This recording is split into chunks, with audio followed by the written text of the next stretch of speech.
back here with another video, and today I'm going to be answering some questions, like questions I would find that are most frequently asked to people, and just cover the basics. I know you hear it on every channel. I'm going to be answering it from my point of view on the most frequently kind of asked questions you find in the fitness community. I'm going to give my perspective, and then I'm going to kind of talk a little bit of why I think this. I'm going to go ahead and knock out some simple questions, a couple about me real quick. I'm going to be using my iPad here to write down so I don't ramble off too much. I am 21 years old. I know I look a lot younger. I can thank my baby face for that. And I've been lifting for about two and a half years now. I say two and a half because I would say the first half of the time that I started lifting, I was doing more of like full body workouts, like just getting used to the motions, and wasn't taking it as seriously as I should have, and like how I have been in the past few years. I'm 5'10". I wish I was 6 foot. My younger brother is 6 foot. My older brother is the same height. My dad is taller.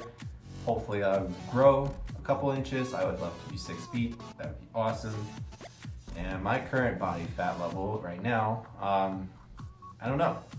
Last time I had it measured was when I took my personal training courses, and that was back in September of last year, and I was 18% there. I wasn't cutting at the time. I am cutting right now. I'm dieting down.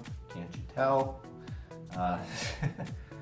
And that's a little bit of information about me. Now I'm going to go ahead and go over some frequently asked questions, or something that you might be thinking of if you're just now getting into weightlifting, or you have been weightlifting. If you've been weightlifting a while, this might not pertain to you, but it's the most common question that I got, because I used to work at a sporting goods store. When they want to start weightlifting, do they need gloves? Do you need weightlifting gloves? And basically, this depends. And I say it depends because you can see people that go out to like Home Depot and buy those gardening gloves, or you can get it at Dollar Tree if you have one, or Dollar General, whatever your dollar good store is, and you can get like those gardening gloves. They work just the same, but they're a little bit thicker and they're a little torquey to wear to, say, a public gym. If you have your own home gym, this might not be an issue for you, so disregard that. But you can usually go to your sporting goods store and you find like there'll be a pair that's $11, and then there'll be one that's a little bit more padding, so it's like $20. Add a couple brands on it, might be $22. Higher brand, like say Under Armour, it's gonna be like 24, 29, depending. And if you're going to go for a weightlifting glove, and I recommend it if you're just starting, or if you have been lifting for a little bit and your hands are hurting from, like, say, the grip on the bar, I would go ahead and look for a glove that does not have stitching here in the palm area of your hand, like right around here. If you do, I've noticed from the pairs that I've owned in the past, say it'd be Harbinger or Nike or Under Armour, not Under Armour because they don't have a stitch in there from the pairs that I've owned, but that part will always rip. You know, it might be 6 months down the road, but it's gonna rip, and then you're gonna have to buy another pair of gloves, and that's gonna cost you another $30. You know, what's the point? I personally have not been wearing gloves for the past year and a half. My calluses are pretty thick, and I have a bad habit of picking at them, but I haven't torn any calluses. I do not do any powerlifting of the sort. I'm more bodybuilding, if you couldn't tell. Thank you. And that's my really opinion on gloves. Just this question, it really covers if you're a beginner, advanced, intermediate, whatever, the type of equipment that you need. Now, I would always recommend flat pair of shoes, whether they be Vans or Chucks. Avoid the Chuck 2 generation, like the second generation. They were bought out by Nike, so they use the new winter foam in them to make it more comfortable, and they're not flat anymore.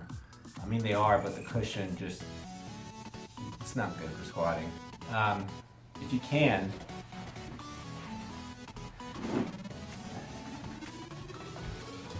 I got my gym bag here, and what I have in them, I bought a pair of Addy Powers. They're these guys right here, and what they are, if you can see that, they're flat. Are they required? Absolutely not. I used to squat in some Chucks. I bought those a long time ago. I still wear them to the gym. I love my Chucks. Now this also, just bringing me up to the second piece of equipment, and that's a weightlifting belt. Now I'm sure you've seen everyone got those fancy class ones, and you got these traditional style here, and you see the Velcro ones. Avoid the Velcro. I wouldn't recommend it. So what you really want to look for in a belt is how thick it is. That's really going to determine the comfort level for you and how you like it. I prefer a little bit thinner, like a 7mm versus like a 11 or 13, which you can certainly find. And then on the topic of like leg day kind of things, you want to get a pair of knee sleeves. Knee wraps are annoying and irritating to deal with, so if you can deal with that, that's fine. I personally own a pair of knee sleeves. I have had wraps in the past, but I did not like them. So these are from Nordic Lifting. I don't know if you can see that. And it came off on this one. And I bought these about 2 months ago, and I absolutely love them. I will drop a link down below in the description box. I think you could pick these up right now for about $40 for a pair. And this is the 7mm thickness, and the reason I recommend it is because it keeps your knees very warm. Measure yourself with like measuring tape to order. If you're like right in the middle, go ahead and order a size down, but if you're like at the top size of the chart, like I measured at the top of the medium, and I just went ahead and ordered a medium instead. I would have gone small, but I'm going to be bolting shortly, so they might become too tight, and I don't want to order another pair until these I absolutely have to. And then, the last thing that I would think someone would need in their gym equipment, if you don't wear gloves and you want an option to it, like you are doing say you're doing a pull day or back day or whatever you want to call it, and you don't have the grip strength, or you do, but on that third, fourth, fifth set, you know, your grip's giving out, and you could totally get those extra reps if you had the grip strength. I'm going to recommend like getting a pair of Versa grips. These guys right here. It's awesome. And what they do, I'm just going to put one on right now. You just put them right here. Nice and tight. And you do this. Basically, you can wrap the bar around here. You know, you can do your pull-ups. You can do your rows. Anything you want. Wrap it around here. And you don't even have to use it all the time if you just want to protect your palm, but you don't want to wear a glove. You can totally just do it like this as well. And I like these because they're stiff. But I used to have a pair. They were flimsy. They got the job done, but they were just irritating and time consuming just to make sure it was around the bar. And you know, you gotta be as efficient as possible. So I will also put a link for these in the description box below. Everything will be in Amazon, and I believe they're all Prime shipping, so if you have that, take advantage of it. Now, I'm going to talk about a couple pieces of equipment that aren't necessary to have, but you know, they totally help. One, it would be resistance bands of any sort. That's interesting. A resistance band for warming up, stretching, they're great. I'd recommend one. And then a weight belt, a dipping belt. If you want to add some weight to your chest dips or your tricep dips or your pull-ups, this is a great, easy way to add weight and be safe about it. This is a Harbinger. I will also put a link to this in the description box below. I wouldn't recommend adding weight until your form is good, or you can get at least 12 for 3 sets easily. And that about covers it for equipment-wise. You don't need a whole lot to get in the gym. If you're just starting off, a belt minimum. Just get a belt. Keeps your innards nice in their place. You don't want anything herniating out of your stomach. It's not kind of fun. Now the next question is, what kind of clothes should you wear to the gym? And the simple answer is whatever you're comfortable wearing.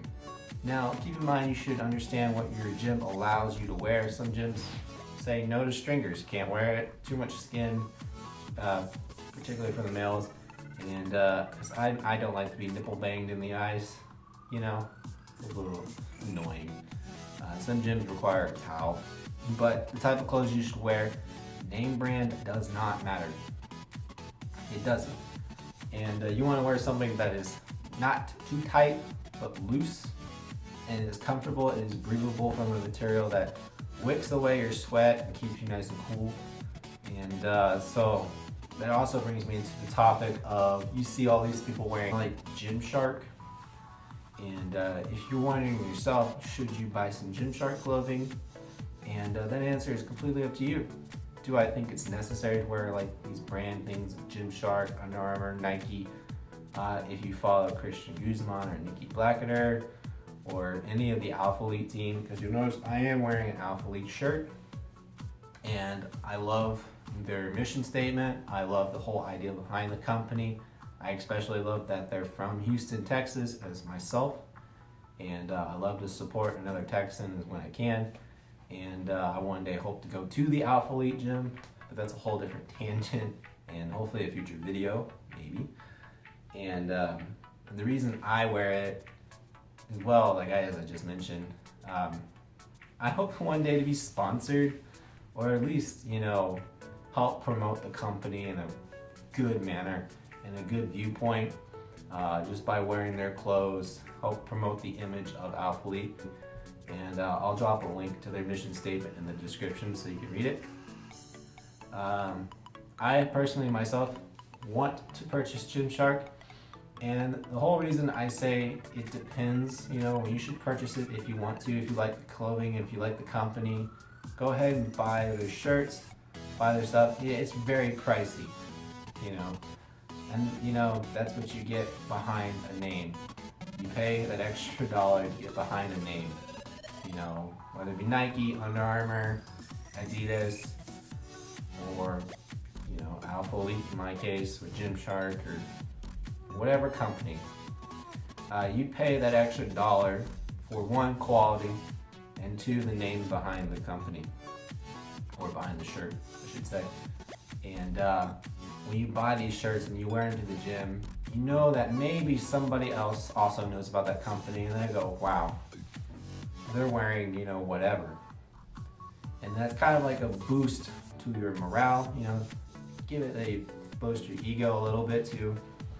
But you get that whole new level of confidence that you are wearing something that you wouldn't have worn before you started weightlifting, or something, you know, you just look different, you changed your style, and that to you can completely change your whole perspective. Like, it can boost your confidence, it can increase your workout performance temporarily, you know, whether it be a placebo or not. You know, you boost your workout performance regardless. You feel better, and you just kill that workout, you know, the first time wearing something. And I do that a lot of times. You know, if I'm noticing some of my equipment that I mentioned earlier is, you know, a little, you know, out of shape, I would say, and I buy a new piece of equipment, and I'm excited to use that. Like, when I first got these shirts, I was excited to wear this to the gym. I could not wait to get inside and kill that workout. Find something you like, rep it, be excited to wear it, kill that workout. The next topic I want to go over is supplements and whether or not you should take them. And that all depends. Depends on your situation. The biggest supplement is protein powder. I think you should take a protein shake if you cannot get it from your Whole Foods. If you're just looking for a simple protein, I would recommend like a whey protein. I myself use Gold Standard protein by Optimum Nutrition, and I'll put my protein down in the description as well. And you know, I take it because I can't get all my protein from Whole Foods, so I got to supplement it into my diet. That's the whole idea behind supplements. It's to supplement, not to become your only source. So that's very important. So if you just worked out, it's a little bro science, but I always like to have a good amount of protein in my system right after a workout for my post-workout. And it also comes into pre-workouts. Take it if you want it. You know, if you think a pre-workout's gonna help you, go ahead and take it. Make sure you do a little reading behind the pre-workout first before you get it, and know your caffeine tolerance, because when I first started, I bought this thing from Labrada. It's called Supercharge 2.0. I flew off the chain. My heart was like, I know. And it was not fun. I was light of heart when I took it. And so look up high on pre-workout. Right now I've already got a high tolerance to pre-workout, so I am cycling. Now, a biggest topic is creatine and what kind of creatine you should be taking. Certain people react to creatine differently. Some people are bloated from it. Some people feel no bloating, whatsoever. And I personally don't get bloated from creatine, so I take 5 grams every single day, every day. You don't need to cycle it. You don't need to load it. 5 grams a day, you're covered. If you're a female, I'd say 3 grams. Do 5 if you really want to, but recommended is 3.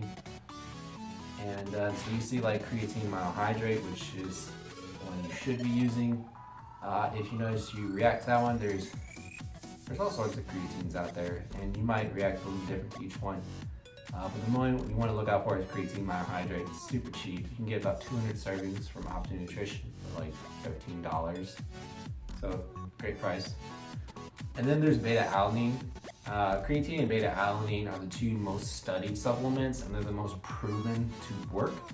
And those are the 2 supplements that I would recommend personally, especially creatine. Beta-alanine basically reduces the lactic acid buildup that you would get after a workout. When you first work out, you're like really sore. Beta-alanine is supposed to help relieve that and increase the recovery process. I'll put some articles in the description as well. And then another quick one I want to talk about is music. I have my own music playlist. If y'all are interested in my music playlist, I will also put that in the description. And y'all can listen to what I listen to as well. Plus, it's going to be on Spotify. And the final one I want to talk about is certain scenarios. Scenarios that I would say go see a doctor, go see a physician, go see someone with a higher medical training. If you are experiencing any pain, like in particular like in your elbows, in your joints, go see a doctor. Don't debate it, don't question, don't go asking the biggest guy in the gym or your best buddy who likes to work out. Don't ask them, they're gonna all give you different answers. The simple one is go to your doctor if you can. Don't risk it. If you're working out and you notice your shoulder is hurting, whether it be from bad form or from a previous injury that you occurred in the past, go see a doctor. Listen to your body. If you're hurting while you're working out, stop grinding. You're gonna break something, you're gonna snap something. Go see a doctor. And you'll hear a lot of other people, if you ask them these kind of specific questions, whether it be a bigger YouTuber, fitness model, whatever, they're all gonna say it depends. And by depends, it means go see a doctor. Because they are not medically or trained or inclined to answer those specific kind of questions. You should go see a professional. Not saying that they aren't, but it's above their pay grade. Simple as that. Well guys, this is gonna do it for the video. Thanks for watching. Hopefully I'll have a couple of new videos up in the next week. I'm going to hopefully get a new camera. I don't know when, but I want to start putting in more workout footage. And I will talk to y'all in the next video.